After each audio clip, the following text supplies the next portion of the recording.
một loạt những tình tiết bất ngờ và khó đoán trong tập cuối, Tiêu Dao của Đàm Tùng Vận và Hầu Minh Hạo đã đi đến hồi kết. Bộ phim lịch sử 40 tập đã phát sóng 6 tập đầu tiên, tiếp theo là 3 tập mỗi ngày và 8 tập cuối được phát sóng sớm. Phim chỉ được phát sóng trong 11 ngày trước khi được phát hành đột ngột khiến người xem choáng ngợp và không thể theo kịp cốt truyện.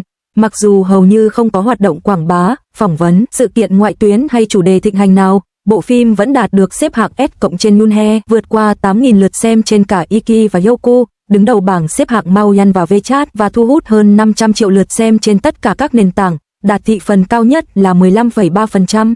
Thực tế, lượng người xem khá tốt, chỉ là bị chìm nghỉm do thiếu quảng bá.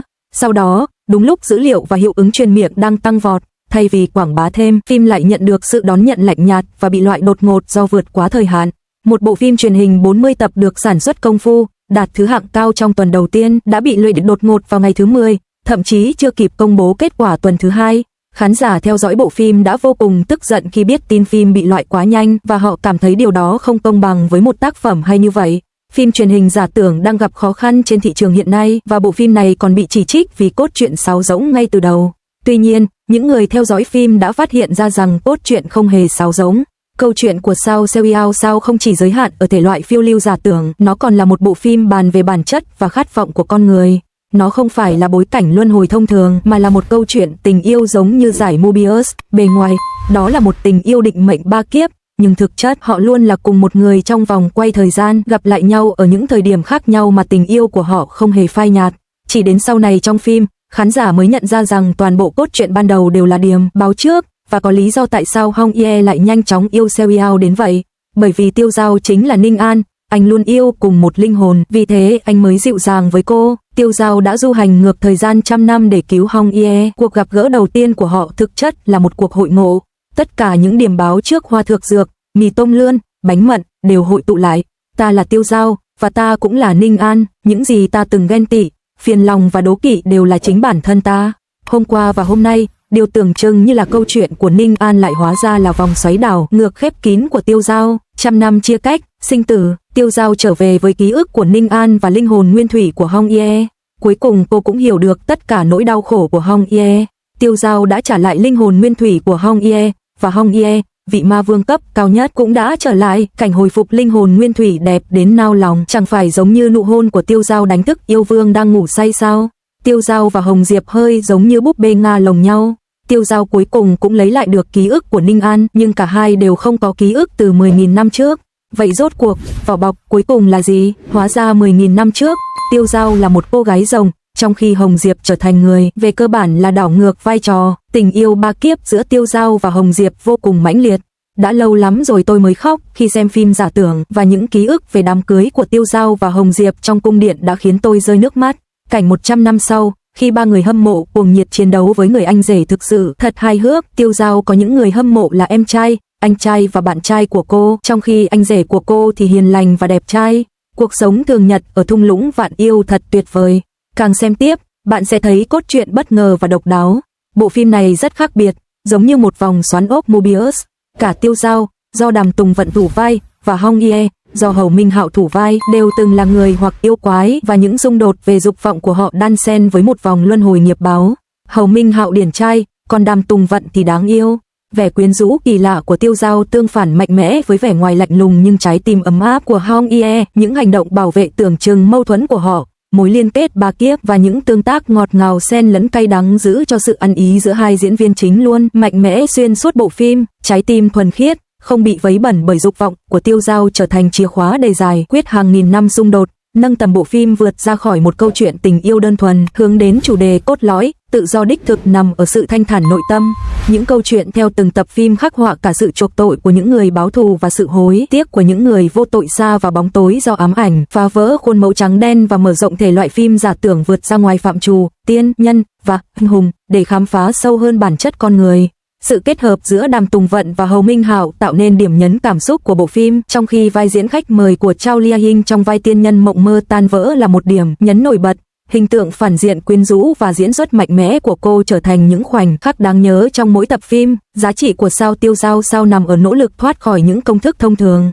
Bộ phim chứa đầy những chi tiết báo trước khiến việc xem phim giống như một cuộc săn tìm kho báu với những mối liên hệ bất ngờ giữa các tình tiết và các sự kiện trước đó. Việc đưa vào các yếu tố hài hước cũng làm giảm bớt sự căng thẳng, ngăn bộ phim trở nên quá nhàm chán. Trang phục, trang điểm và đạo cụ trong phim này hoàn toàn tuyệt đẹp, mỗi khung hình đều xứng đáng được dùng làm hình nền. Phim kết hợp các yếu tố trinh thám và các cảnh quay cùng âm nhạc đều mang tính kỳ ảo và ma mị. Hình ảnh tuyệt đẹp, mỗi khung hình đều đẹp và ekip sản xuất xuất sắc trong việc dàn dựng bối cảnh và tạo không khí. Cặp đôi trên màn ảnh rất thu hút, không có nhân vật phụ nào chen ngang và nam nữ chính luôn là người duy nhất của nhau. Quan trọng nhất, diễn xuất tuyệt vời, mỗi diễn viên đều thể hiện một màn trình diễn sâu sắc, tạo nên những nhân vật hoàn chỉnh, dễ dàng cuốn hút người xem vào câu chuyện. Một loạt những tình tiết bất ngờ và khó đoán. Tập cuối 40 tập của Tiêu Dao là cái kết bất ngờ nhất mà tôi từng thấy trong năm nay.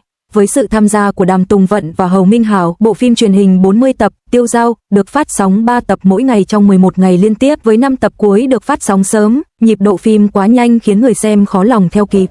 Tiêu Dao không có khởi đầu tốt, nhưng khi cốt truyện trở nên sâu sắc hơn, hiệu ứng truyền miệng đã đảo ngược những phản hồi tiêu cực và tỷ lệ người xem đã tăng vọt lên vị trí thứ 2. Sau khi xem tập cuối, tôi phải nói rằng bộ phim có quá nhiều tình tiết bất ngờ và khó đoán, kéo dài đến tận phút cuối cùng, khiến nó trở thành cái kết bất ngờ nhất mà tôi từng thấy trong năm nay. Ban đầu, quảng bá chính thức là về một câu chuyện tình yêu 3 kiếp, khiến tôi tin rằng đó là một câu chuyện luân hồi điển hình với một kiếp sống trải qua khổ nạn trước khi được tái sinh. Nhưng điều bất ngờ lớn nhất là tình yêu của Hồng Diệp dành cho Tiêu Dao luôn hướng về cùng một người. Ninh An và Tiêu Dao đều là cùng một linh hồn.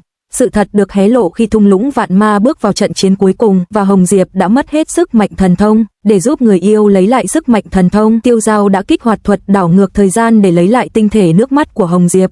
Hóa ra cái gọi là suối ngọc chỉ là một dòng suối khuếch đại dục vọng, được hình thành từ những giọt nước mắt cô đọng của yêu quái. Yêu quái không thể khóc, nước suối được hình thành từ những giọt nước mắt thật sự của chúng có vị đắng. 100 năm trước, công chúa Ninh An và Hồng Diệp kết hôn với sự đồng ý của hoàng đế loài người. Theo lệnh của hoàng đế, Hồng Diệp đã tìm kiếm suối ngọc, hy vọng ban cho Ninh An sự bất tử. Tuy nhiên, chính hoàng đế loài người mới thực sự thèm muốn suối ngọc. Bị thúc đẩy bởi lòng ích kỷ của chính mình, hắn đã dàn dựng một cái bẫy để giết Hồng Nhan vào ngày cưới, thao túng Ninh An để buộc nàng phải tự tay giết Hồng Nhan. Vì vậy, người đầu tiên gặp Hồng Nhan 100 năm trước chính là Tiêu Dao, người đã đoàn tụ với người yêu của mình. Nàng trở về mang theo ký ức của Ninh An và linh hồn của Hồng Nhan, những thứ đã tan biến vào ngày cưới của họ. Với tình yêu và nỗi đau, Tiêu Dao đã đánh thức ma vương Hồng Nhan bằng một nụ hôn. Lúc này, sinh vật được đánh thức đã là một ma vương cấp độ tối thượng. 3 con yêu thú cổ xưa trong thung lũng vạn yêu vốn là những bức tượng đá, nhưng Hà Vũ đã phá bỏ phong ấn và giải phóng chúng. Khâu, Vĩnh Thạch và A Hóa, mỗi con đều có khả năng hủy diệt trời đất. Sau khi được giải thoát, 3 con yêu thú tỏ ra rất kính trọng Tiêu Dao, nhưng lại nuôi lòng thù địch với Hồng Nhan. Họ không thể chịu đựng được cảnh tượng tình cảm của đôi trẻ, sự ghen tuông và tức giận đan xen, và họ chỉ muốn giết Hồng Nhan. Tuy nhiên, Tiêu Dao đã can thiệp và ngăn cản họ thành công.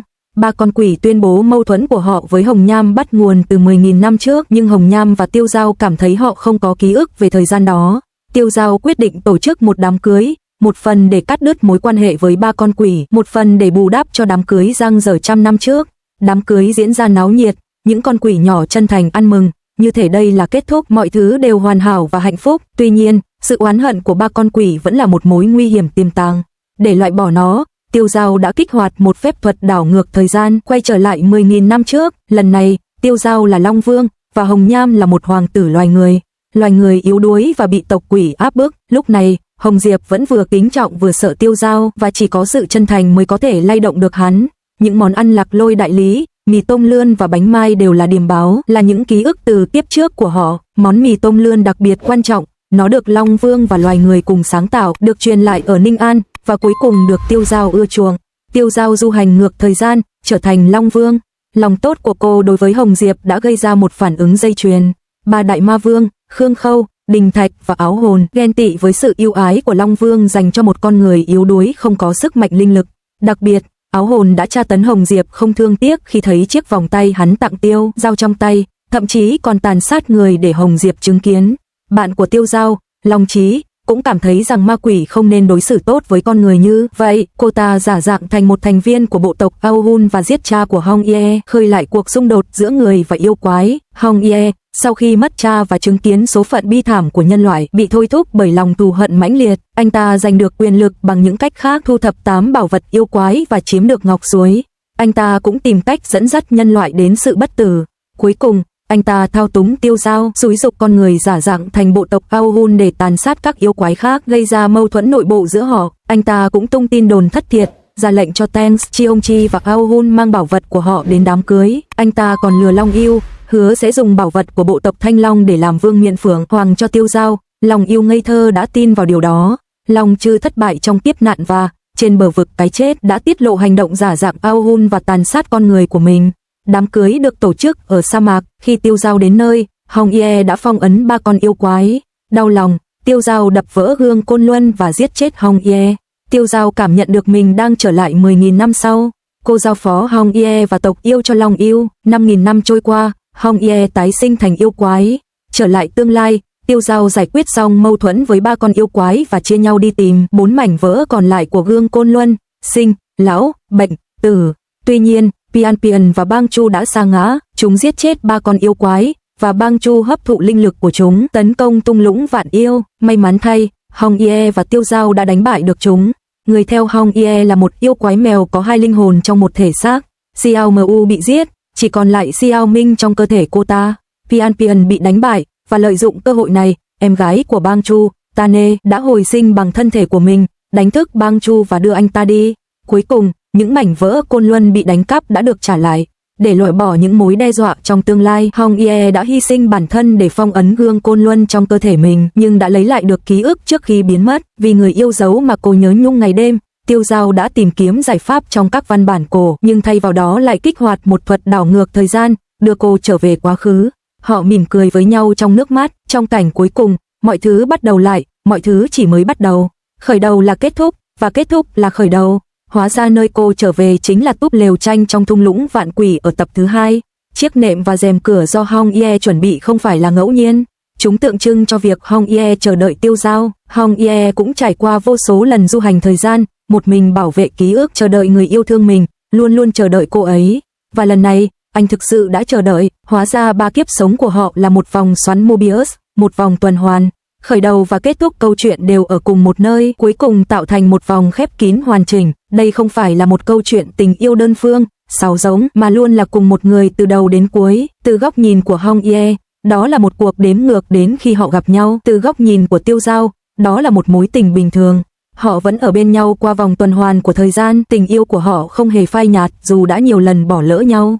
Cấu trúc câu chuyện này thực sự bất ngờ. Ý tưởng của biên kịch về tình yêu của họ không chỉ đơn giản là về 3 kiếp sống, mà còn là một cách để bù đắp cho quá khứ và đặt nền móng cho tương lai.